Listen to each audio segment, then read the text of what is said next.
Sarah Chen wiped the sweat from her forehead as she guided her rescue helicopter through another sweep of the New Mexico desert. After 15 years of search and rescue missions, she thought she'd seen every way people could get themselves into trouble in the unforgiving landscape.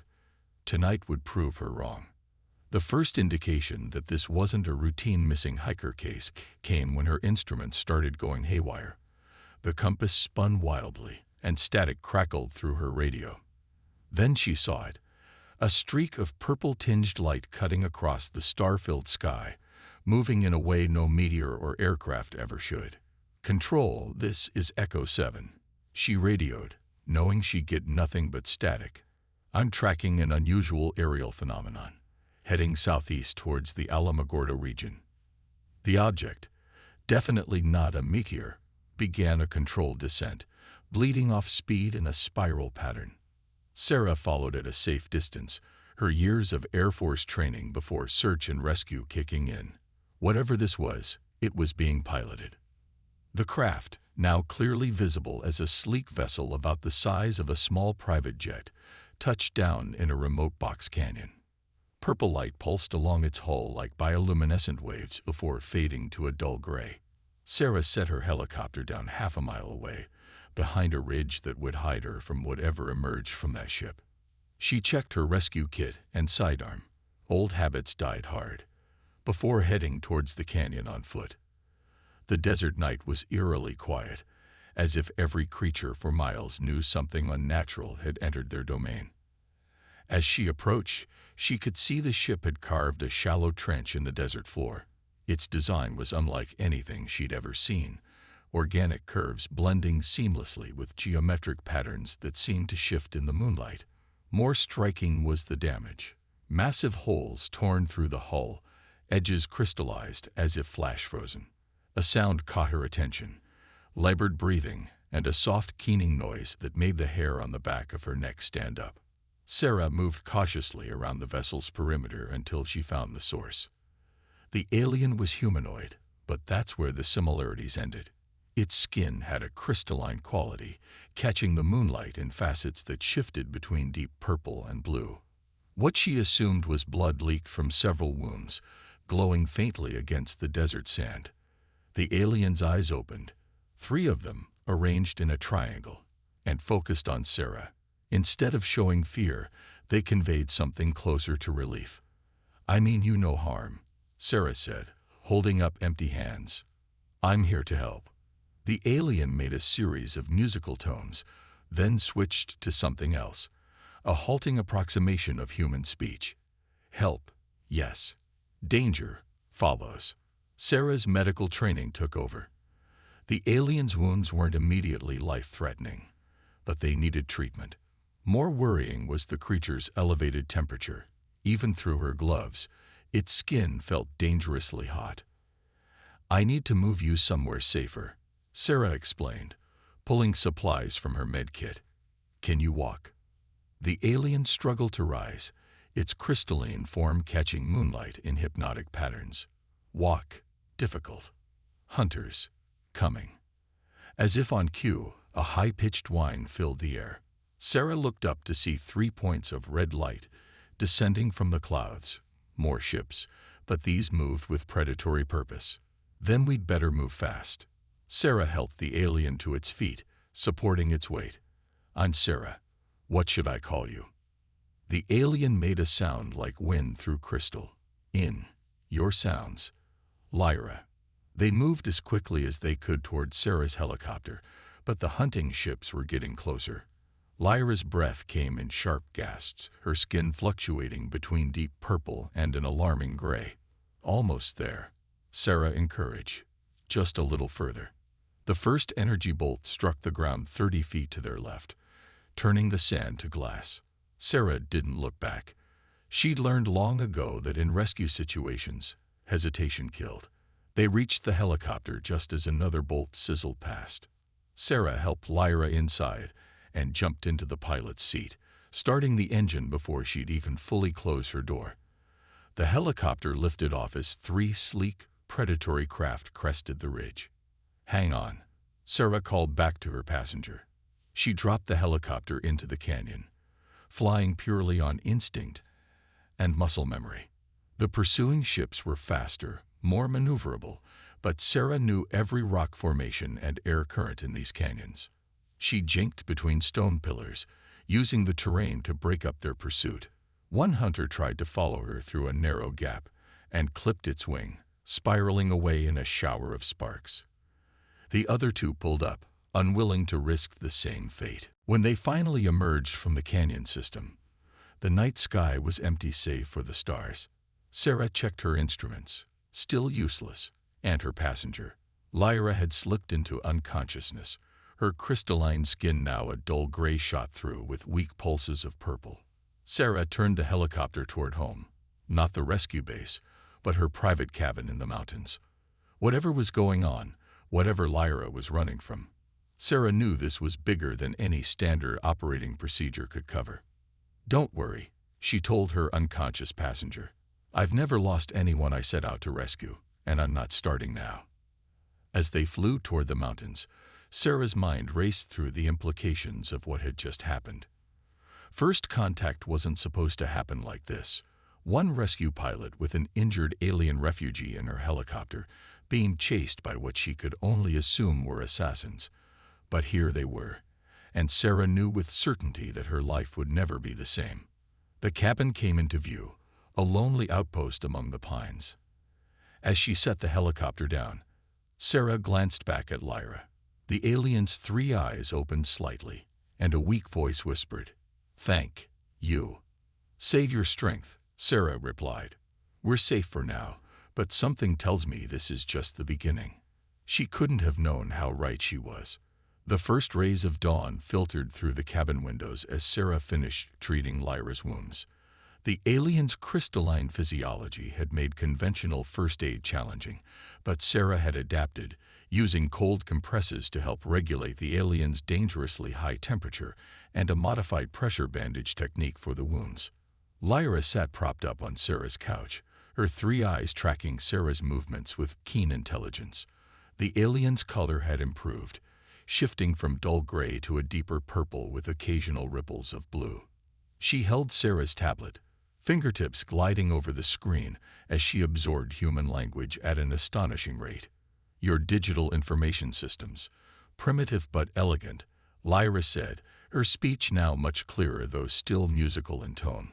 "Much learned quickly." Sarah handed her a glass of water, which Lyra examined curiously before drinking. "Those ships that attacked you, who were they?" Lyra's skin darkened, patterns of distress rippling across its surface. "Servants of the harmony. They believe contact between species brings chaos. Must maintain separation." She paused, searching for words. Was ambassador, seeking peaceful first contact. They learned of mission, tried to stop, by assassinating you." Sarah frowned. "Seems extreme for just wanting to maintain separation." "Not just separation. Harmony fears." Lyra's colors swirled as she struggled with the concept. "Fears what humans represent. You adapt, change quickly, create without limits. In their view, dangerous." Sarah thought about this while checking the cabin's perimeter sensors, jury-rigged security systems from her military days. "So there's a faction among your people that wants to make sure humans and your species never meet. But you disagreed." "Yes. Studied your people in secret.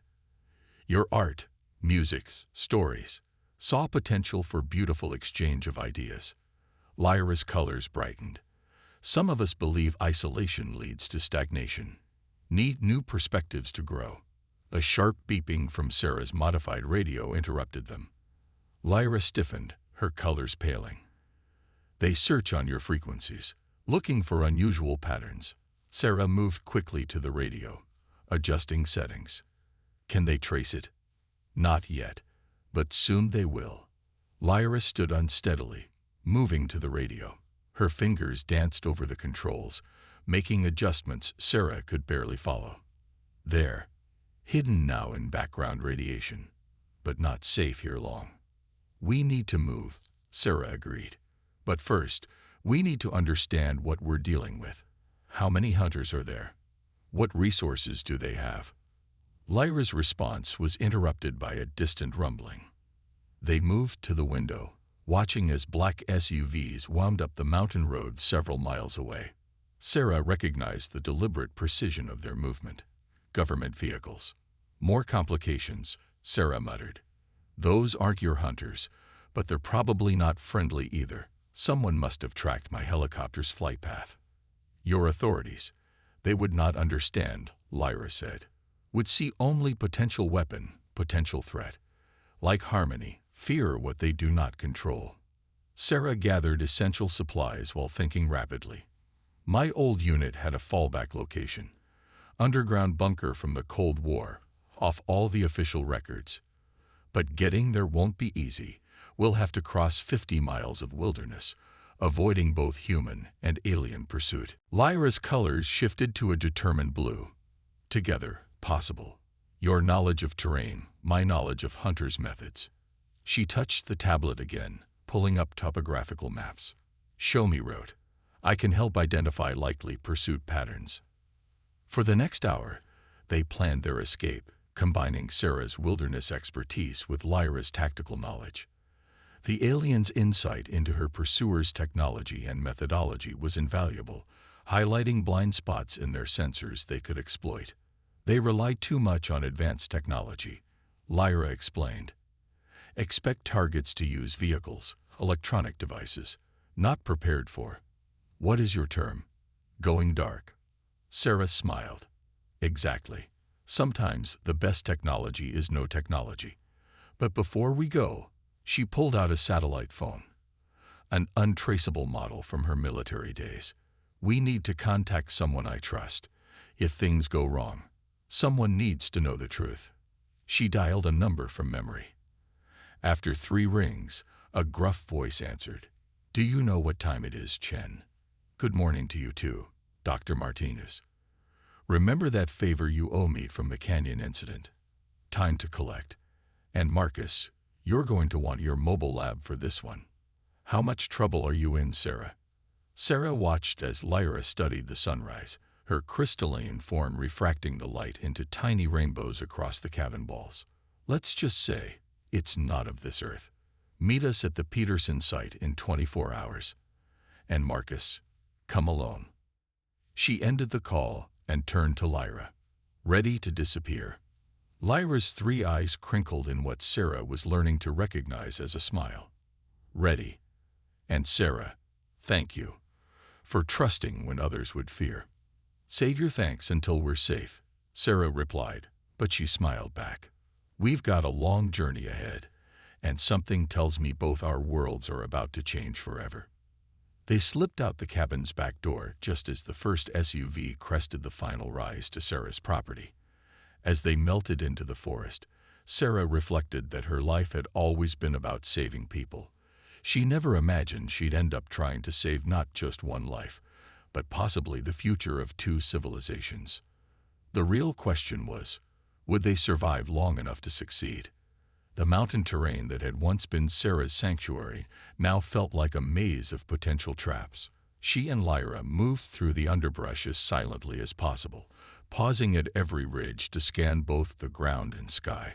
The alien hunters had advantages in technology, but Sarah had spent years learning every hidden path and dry creek bed in these mountains.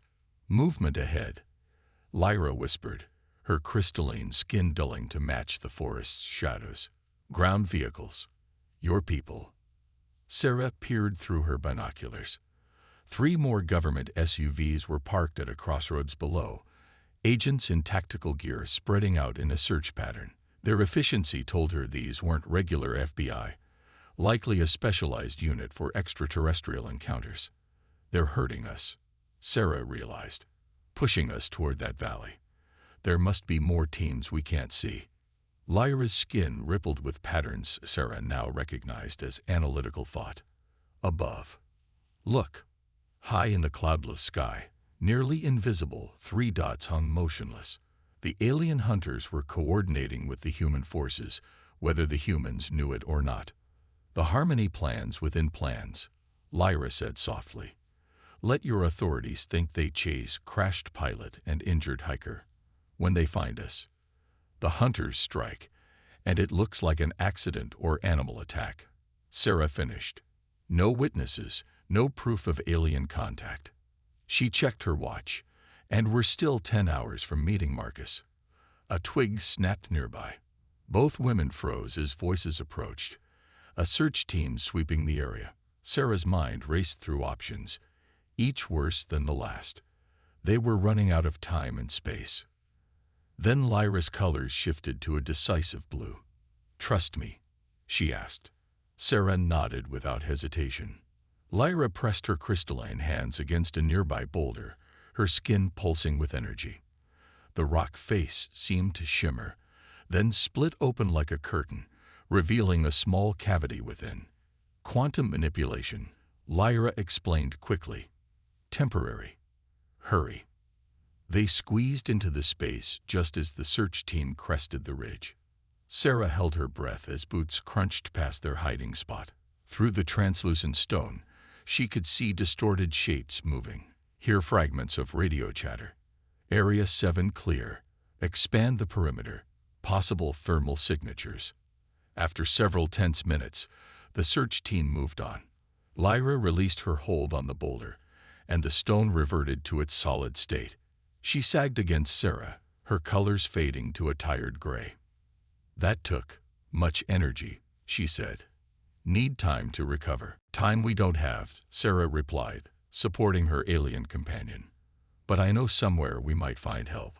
They changed direction, moving east instead of north. An hour later, they reached a seemingly abandoned ranger station. Sarah approached cautiously, then relaxed when she saw a battered jeep she recognized parked behind the building. "Marcus," she called softly. "You're early." The station's door opened, revealing a man in his 50s with wild gray hair and a permanent look of scientific curiosity. Dr. Marcus Martinez stepped out, then stopped abruptly at the sight of Lyra. "Dios mío," he whispered. "Sarah, when you said it wasn't of this earth." "Inside," Sarah ordered. "Questions later." Once inside, Marcus's scientific wonder quickly turned to practical action. He had converted the station into a mobile lab, complete with medical equipment and communications gear, heavily shielded against surveillance. "Your message suggested trouble," he said, helping Lyra onto an examination table. "I called in some favors. Cut satellite imagery of the search patterns." He pointed to a display showing heat signatures across the mountain range. "They're running a standard containment protocol, but look at these temperature anomalies." Sarah studied the screen. "The hunter's ships." "Ships?" Marcus raised an eyebrow. "Sarah, what exactly have you gotten yourself into?"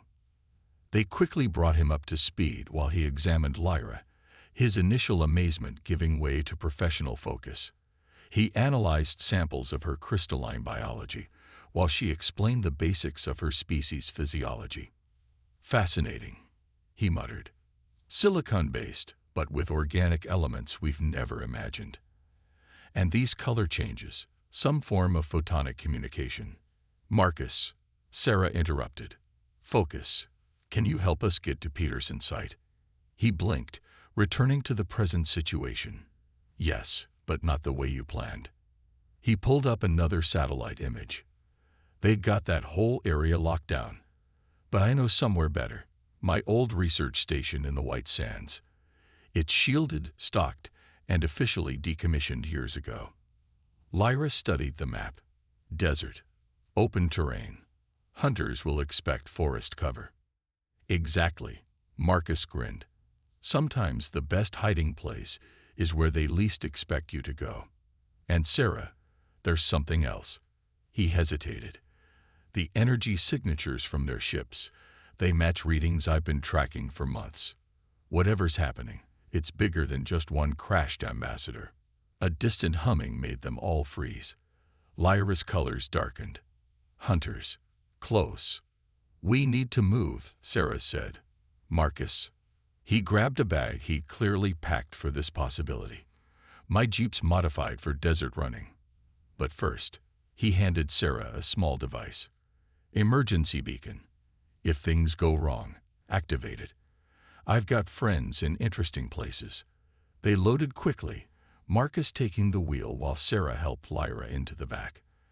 As they pulled away from the station, Sarah saw shapes moving in the sky above the trees. "The white sands," Marcus said grimly. 20 miles of open desert between us and safety. Better hope your alien friends don't like the heat." Lyra's colors shimmered with what Sarah now recognized as grim amusement. "Heat they handle is what they will find in desert that should worry them."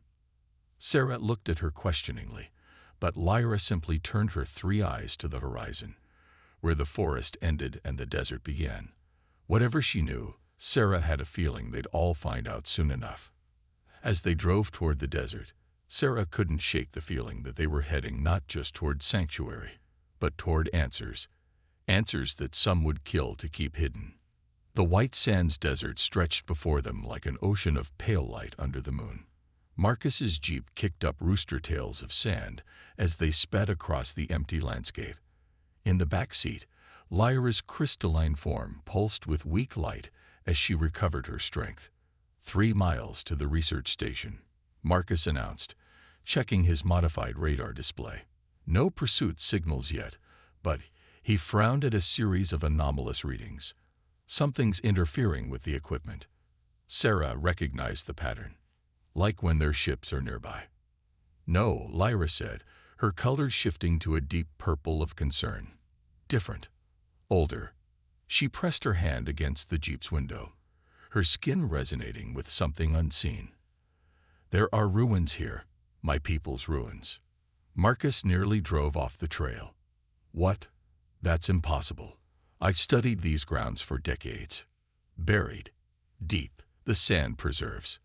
Lyra's 3 eyes focused on the horizon. "This is why they hunt me. Not just for contact with humans. For what I discovered in our archives." The jeep crested a dune, and Marcus's research station came into view. A low, bunker-like structure half buried in the sand. But Sarah's attention was drawn to something else. Geometric patterns in the moonlit sand, too regular to be natural. "The station's built on top of them," Marcus whispered. "All these years, I recorded energy anomalies, strange mineral formations I never imagined." A high-pitched whine cut through the night. Sarah spotted 3 distinct shapes descending from the clouds. The hunters had found them. Inside. "Now," she shouted. They abandoned the jeep, rushing for the station's entrance. Marcus's fingers flew over the keypad as energy bolts began striking the sand around them, turning it to glass. The door opened with agonizing slowness. Once inside, Marcus sealed the entrance and activated the station's defenses, experimental electromagnetic shields he'd developed to study atmospheric phenomena. "It won't hold them long, but it'll buy us time." Lyra moved purposefully through the station, her crystalline form resonating with increasing intensity. "Below. We must go below." "There is no below," Marcus objected. "The station's built on bedrock." Lyra pressed her hands against the floor, and patterns of light spread from her touch, revealing lines of force that had been invisible to human eyes. The floor began to shift, panels sliding away to reveal a descending staircase that couldn't possibly have fit in the building's foundation. "Dimensional engineering," Lyra explained, swaying with effort. "The ruins exist in folded space." A massive impact shook the station. The hunters were trying to break through. Questions later, Sarah decided, helping Lyra toward the stairs. "Marcus, grab what you need and let's go." They descended into darkness that was quickly illuminated by Lyra's bioluminescence and the soft glow of ancient systems awakening to her presence. The architecture was organic yet geometric, like the inside of a crystal grown by mathematical rules. "This was an outpost," Lyra explained as they moved deeper. "From before the harmony, when my people believed in exploration, in connection." Her colors darkened. "What I found in the archives. The harmony didn't begin as a philosophy. It was a weapon." Another impact rocked the structure above.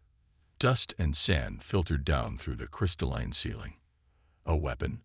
Marcus asked, recording everything on his tablet. Against whom? Against us. Against change itself.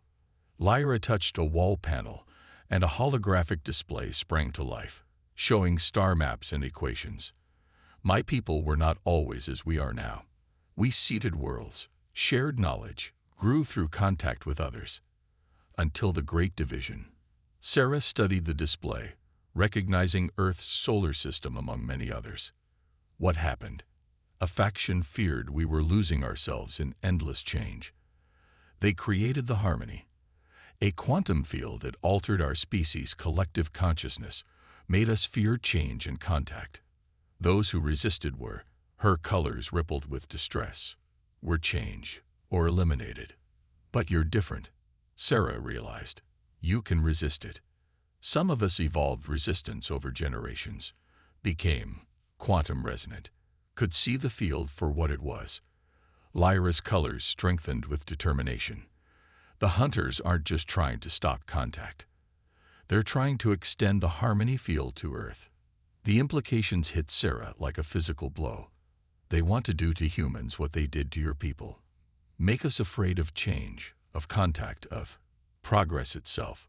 Marcus was already connecting dots. The political shifts toward isolation, the increasing fear of technological advancement, the rise in anti-science sentiment. They're testing it already. Another impact, closer now.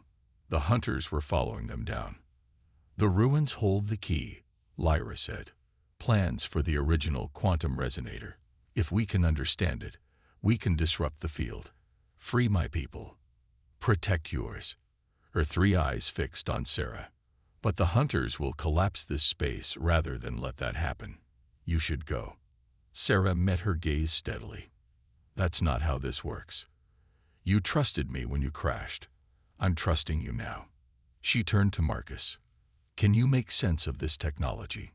He was already deep in the holographic data. With Lyra's help, maybe. But we need time. The ceiling shook again, and crystalline shards began to fall. Time, Sarah said, checking her weapon and the emergency beacon Marcus had given her, is something I can buy you. Just promise me one thing. Anything, Lyra said. When this is over, we do it right. Real contact, real exchange of knowledge. No more secrets, no more fear. Lyra's colors blazed with hope. Together, Sarah headed back toward the stairs, toward the sounds of the hunters breaching the station above. Behind her, Marcus and Lyra began working to unlock the ruins' secrets, racing against time and the weight of history itself. The future of two species would depend on what they discovered in the next few minutes and whether Sarah could keep them alive long enough to use it. The ancient ruins shook with the force of battle above. Sarah crouched behind a crystalline column near the stairway entrance, her breath steady as she listened to the hunters descending. Their footsteps echoed strangely in the dimensionally folded space, making it hard to pinpoint their exact location. She touched the emergency beacon Marcus had given her, not yet activating it. One chance. They'd have one chance to get this right. The first hunter appeared. A crystalline being like Lyra, but their form was rigid, geometric, lacking the fluid grace of her movements. Their color was a cold, unchanging blue that spoke of emotions long suppressed. Sarah waited until 3 more hunters joined the first before she made her move. She triggered a series of small charges she placed on the upper stairs. The explosion wasn't meant to harm, just to disorient and separate them. The hunters' colors flickered in surprise as debris rained down. Sarah used the confusion to dash between columns, drawing their attention away from the chamber where Lyra and Marcus worked to uncover the ruins' secrets. Your resistance is illogical, one hunter called out, their voice like breaking glass. The harmony brings peace, order, safety. It brings stagnation. Sarah countered, her voice echoing through the crystal corridors. Your people were explorers once, creators. What happened to that spirit? We evolved beyond such chaos, another hunter replied. As humanity must. An energy bolt struck near Sarah's position, turning ancient crystal to powder. She rolled to new cover, buying precious seconds. In the main chamber, Lyra's voice echoed with sudden excitement. Marcus. The resonance pattern. Do you see it? Got it. Marcus's reply carried through the ruins. The quantum field isn't just consciousness affecting, it's self-sustaining. If we can disrupt the primary frequency. An energy bolt shattered the columns Sarah hid behind. She dove forward, firing her own weapon, not at the hunters, but at the crystal formations around them. Fragments scattered, refracting their energy weapons' light in unpredictable directions. Your tactics are primitive, the lead hunter declared, advancing with cold precision. Sarah smiled. Primitive doesn't mean ineffective. She pressed the emergency beacon. The ruin's ceiling exploded inward as helicopters descended from above. Not military, but private security forces. Through the falling debris, Sarah recognized the insignia. Marcus's friends in interesting places had arrived. The hunters found themselves caught between Sarah's position and the new arrivals. But instead of surrendering, their colors shifted to a deep, threatening red. The harmony cannot be stopped, their leader declared. The field is already spreading through your world's communication networks. Soon, humanity will know the peace of isolation. About that, Marcus's voice rang out. He and Lyra emerged from the main chamber, holding what looked like a crystalline sphere pulsing with internal light. I think you'll find your signal's been hijacked. Lyra's colors blazed with triumph. The resonator wasn't meant to create the field. It was designed to share consciousness, to bring understanding. You corrupted its purpose. We're restoring it. The sphere pulse grew stronger, and Sarah felt something, a pressure in her mind, but not the dampening fear the hunters sought to spread. Instead, she felt connection, understanding. In flashes of crystal-clear insight, she saw the history of Lyra's people, their achievements, their art, their dreams. And she knew that across Earth, others were experiencing the same thing. The hunters' rigid forms began to crack, color bleeding back into their crystalline bodies. What have you done? Broken your chains, Lyra said gently. Feel it. Remember who we were meant to be. The hunters' colors shifted, flickered, and began to flow naturally for the first time in generations. Sarah watched as awareness returned to their movements, emotion to their voices. We forgot, one whispered. We forgot so much. Above, more ships were arriving, not hunter vessels, but ships of Lyra's allies, those who had resisted the harmony. And rising from Earth's surface, a chorus of human voices, minds open not to fear, but to possibility. Sarah moved to stand beside Lyra, who reached out to take her hand. Their fingers intertwined, human warmth meeting crystalline cool in perfect balance. What happens now? Sarah asked. Lyra's colors danced with joy and hope. Now we build something new. Together.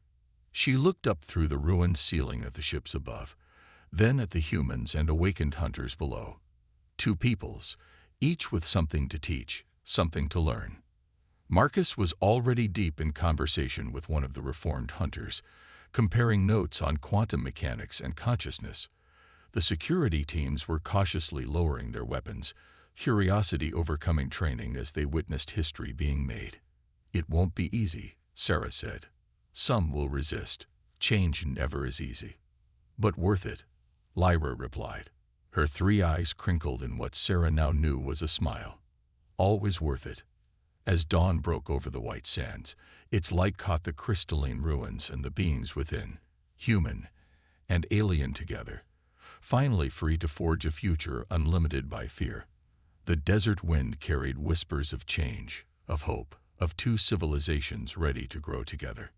Sarah squeezed Lyra's hand, feeling the pulse of shared destiny between them. Sometimes, she reflected, the greatest rescues aren't just about saving lives. They're about saving the very possibility of what life can become. Above them, the stars beckoned with new promise. This was not an ending, but a beginning, and it was beautiful.